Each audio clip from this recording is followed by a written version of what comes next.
nous ne pouvons pas seulement parler de ce qu'est la position spirituelle normale du chrétien, sans aussi parler de ce qu'elle n'est pas. Si jamais il y avait un homme qui pouvait se vanter d'avoir une propre justice, dans laquelle il pouvait se tenir devant Dieu, c'était bien Paul.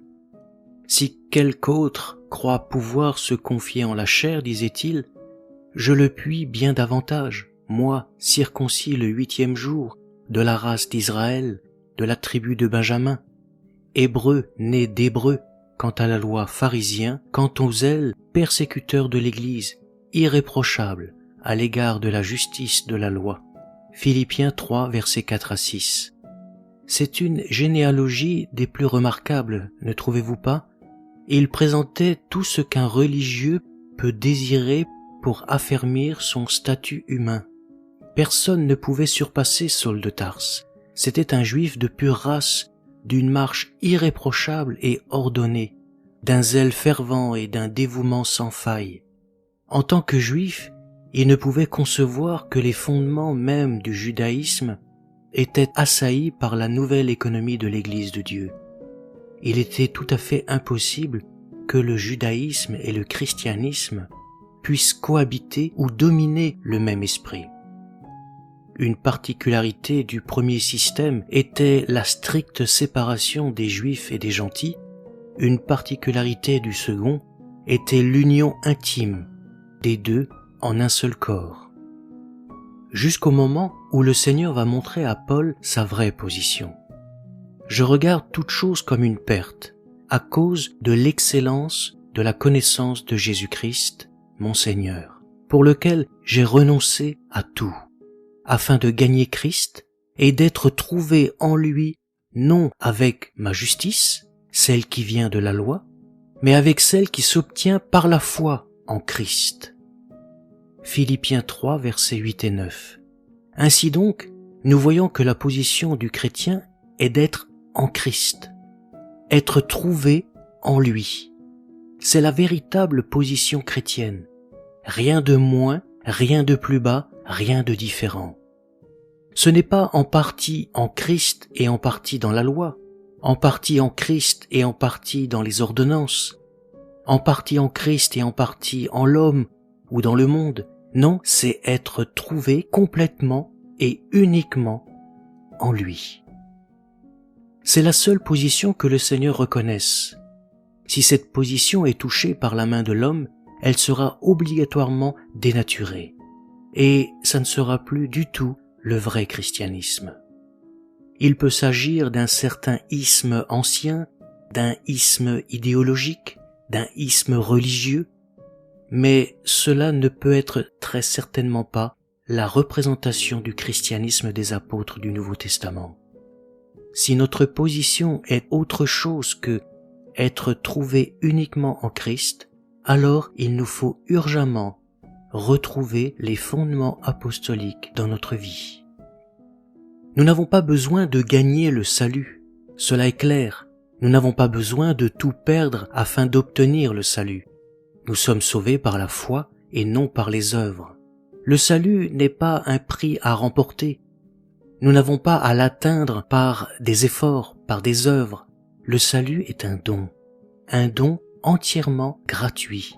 Dieu ne veut rien en échange, sinon notre foi.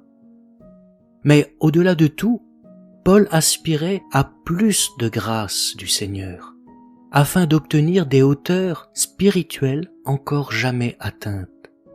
Le salut était pour lui un point de départ et non pas d'arrivée. Il voulait conquérir, découvrir. Il écrivit qu'il considérait toute chose comme une perte à cause de l'excellence de la connaissance du Christ Jésus, son Seigneur. Si la puissance du même esprit œuvre en nous, elle produira sans aucun doute le même effet. Elle nous poussera vers la seigneurie de Christ, vers la conquête du royaume de Dieu. Nous réaliserons alors combien toutes les choses terrestres ont peu de prix, comparées à la grande valeur de Christ. À la lumière de ce texte, nous sentons qu'une responsabilité solennelle repose sur nous en cet instant. J'ai renoncé à tout et je regarde toute chose comme de la boue, afin de gagner Christ et d'être trouvé en lui. Philippiens 3, versets 8 et 9. Vous avez remarqué la condition du ciel pour être trouvé en Christ? Renoncer à tout. Partout où il y a la vie, il y a un échange qui s'opère. Et la faculté de recevoir cette vie s'accroît en proportion de ce que l'on donne. Je m'explique. Certains chrétiens pensent à tort que le seul privilège de la vie chrétienne, c'est toujours et encore de recevoir les bénédictions de Dieu. Cependant, les Écritures nous démontrent souvent que la seule chose qui fait abonder en nous les richesses divines, c'est le renoncement. Jésus insistait beaucoup sur cette vérité. Quiconque d'entre vous ne renonce pas à tout ce qu'il possède ne peut être mon disciple. Luc 14, 33. C'est pour cette raison que beaucoup d'enfants de Dieu ne deviennent pas disciples. Ils restent simplement des chrétiens sauvés, vivant une vie chrétienne adaptée au monde et aux choses profanes, mais ne s'épanouissent pas en Christ. Quand Jésus parlait de tout vendre pour s'assurer un trésor, de perdre sa vie pour la retrouver, quand il promettait à ses disciples le centuple de ce qu'ils abandonnaient, il indiquait le sacrifice de soi-même comme le principe fondamental du royaume de Dieu. Pour lui-même d'abord, montrant l'exemple, aussi bien que pour tout croyant de toute génération. Le royaume des cieux est encore semblable à un trésor caché dans un champ. L'homme qui l'a trouvé le cache, et dans sa joie, il va vendre tout ce qu'il a et achète le champ. Matthieu 13, 44. En effet, pour gagner Christ et être trouvé en lui, il faut vraiment pouvoir confesser avec Paul « Je regarde toute chose comme une perte à cause de l'excellence de la connaissance de Jésus-Christ mon Seigneur. » Sous-entendu, et ensuite, j'adapte tous mes choix de vie en fonction de ma conviction. Essayons maintenant en quelques phrases de découvrir à quoi nous devons renoncer. Tout d'abord, au péché. Il ne peut y avoir de vraie conversion sans l'abandon du péché et les signes qui marquent une vraie repentance. Néanmoins, chez le nouveau converti, soit il ignore ce qu'est réellement le péché et quelles sont les exigences de la sainteté de Dieu, soit il ne connaît pas encore la puissance du sang de Jésus pour le faire triompher du mal. Au début de sa conversion, la rupture avec le péché et l'orgueil n'est que partielle et superficielle. C'est pour cela que nous devons entendre et comprendre la prédication de la croix. Sinon, nous resterons dans un état spirituel de bébé en Christ. Mais avec le développement de la vie chrétienne par le Saint-Esprit, le besoin de se séparer toujours plus de tout ce qui est impur et profane se fait ressentir dans son cœur. Et tôt ou tard, ce jeune croyant, dans la mesure où il reste assoiffé de Dieu, va chercher une communion plus profonde avec Jésus.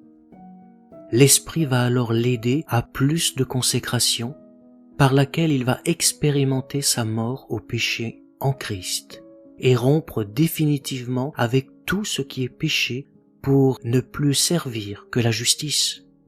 Il va le faire joyeusement, car il constate que chaque péché abandonné favorise la croissance de la présence de Christ en lui. Après le péché vient l'abandon de notre propre justice. Bibliquement parlant, la propre justice illustre une confiance en la justice de nos propres raisonnements et jugements. Souvent accompagnée d'une attitude moralisatrice et intolérante des opinions et du comportement des autres, la propre justice qui est liée au légalisme est l'idée que nous pouvons devenir justes et être agréés de Dieu par nos propres efforts. C'est ici toute la signification du sacrifice refusé de Caïn. Sans nous en douter, nous laissons souvent libre cours aux impulsions de notre nature pécheresse dans ce domaine, au lieu de nous attendre au Saint-Esprit. Dans tout ce que nous faisons pour le Seigneur, le service, la prière, l'adoration, la lecture et l'étude de la Bible, le propre juste essayera toujours de trouver une certaine justification par ses œuvres. Il va se persuader que tout ce qu'il entreprend pour Dieu satisfait obligatoirement la volonté de son Dieu. Il va même se spécialiser à voir la paille dans l'œil de ses frères sans remarquer la poutre qui se trouve dans le sien. Mais ce n'est pas tout. Le propre juste aura aussi la démangeaison de se justifier au moindre faux pas qu'il commet, comme dans le jardin d'Éden. « Ce n'est pas ma faute, disait Adam, mais c'est celle de la femme que tu as placée à côté de moi.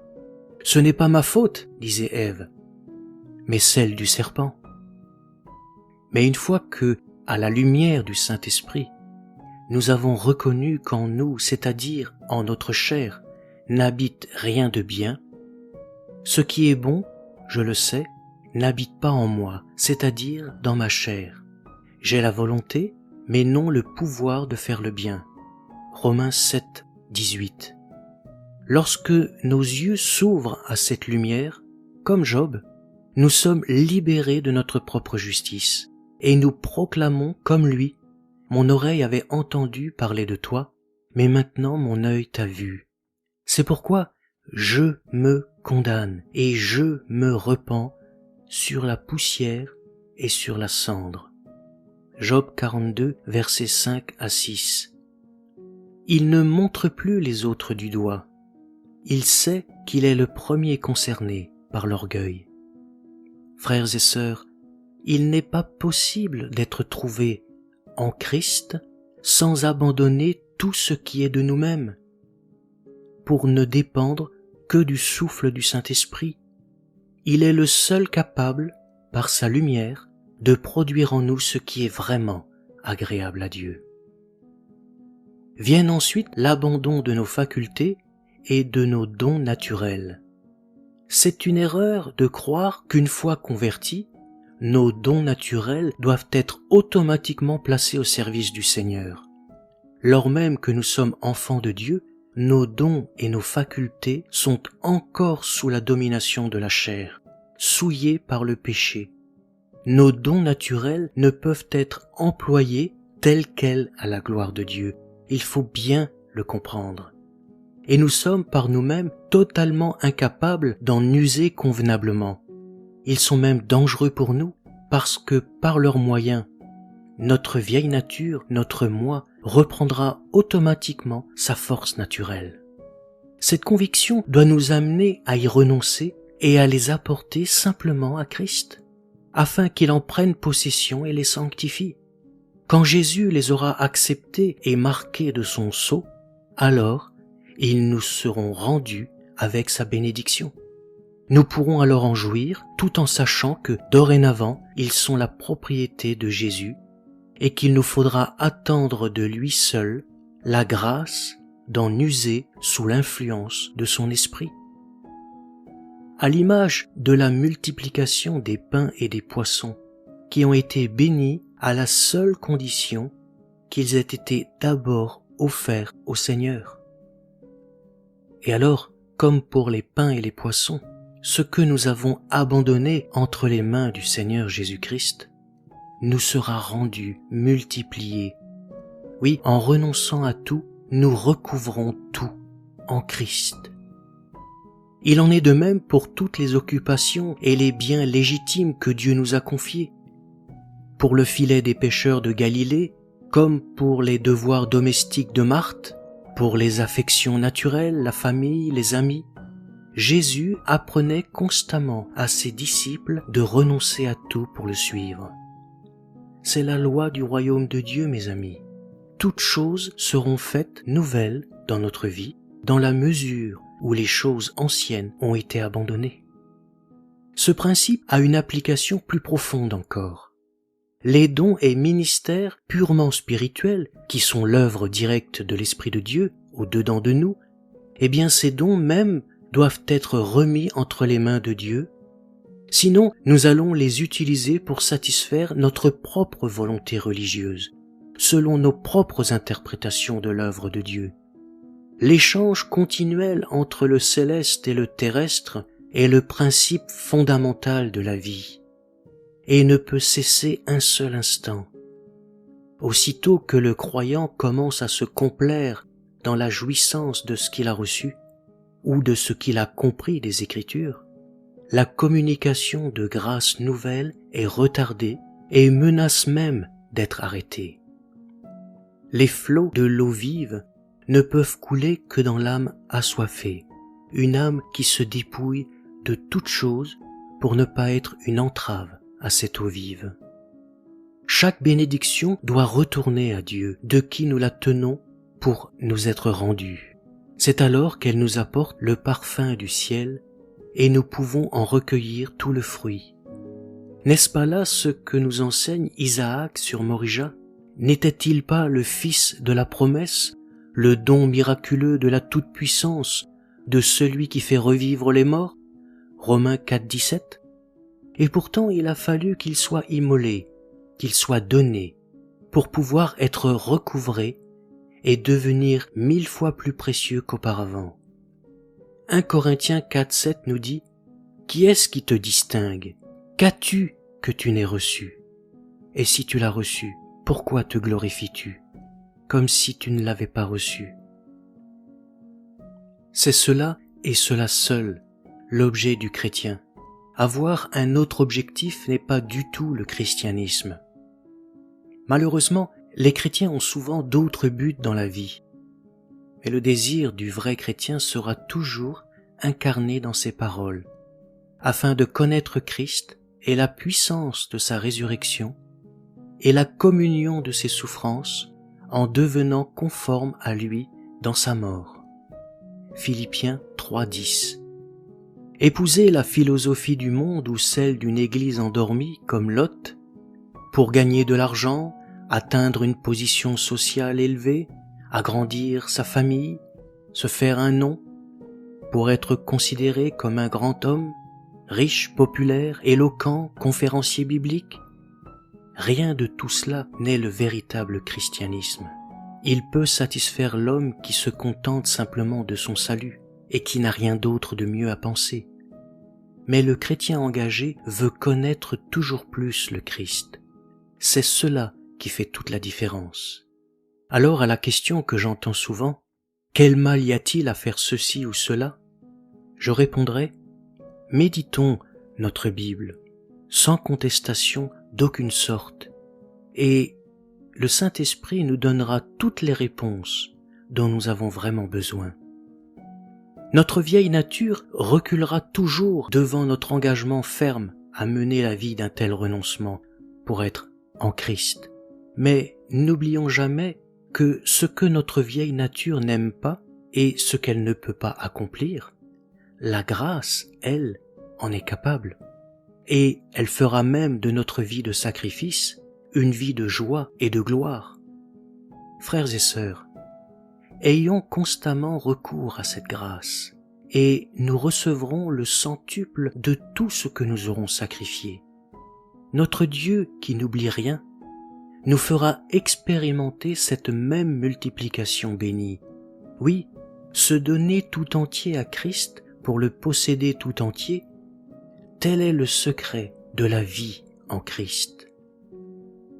La loi de l'esprit de vie qui est en Jésus-Christ nous affranchit de la loi du péché et de la mort. C'est là le salut par la sanctification de l'esprit auquel Dieu vous a appelé. 2 Thessaloniciens 2:13. Nous marchons par la foi. 2 Corinthiens 5:7. Souvenons-nous-en tout particulièrement quand il s'agit de marcher selon l'esprit. Avec ces mots, crois seulement. Marc 5:36. Croyons au Père et à ses promesses. Croyons au Fils. Croyons que sa vie est en nous et que nous sommes cachés avec Christ en Dieu. Colossiens 3:8. Croyons à l'Esprit et à son œuvre puissante. Croyons qu'il nous apporte et nous incorpore la présence et la puissante vie de Jésus. Croyons en sa puissance et sa fidélité pour faire son œuvre en nous d'une manière divine, au-delà de toute conception. Telle sera, en finalité, la position du chrétien, être trouvé en Christ. Or, à celui qui peut faire, par la puissance qui agit en nous, infiniment au-delà de tout ce que nous demandons ou pensons, lui soit la gloire dans l'Église et en Jésus-Christ, dans toutes les générations, au siècle des siècles. Amen.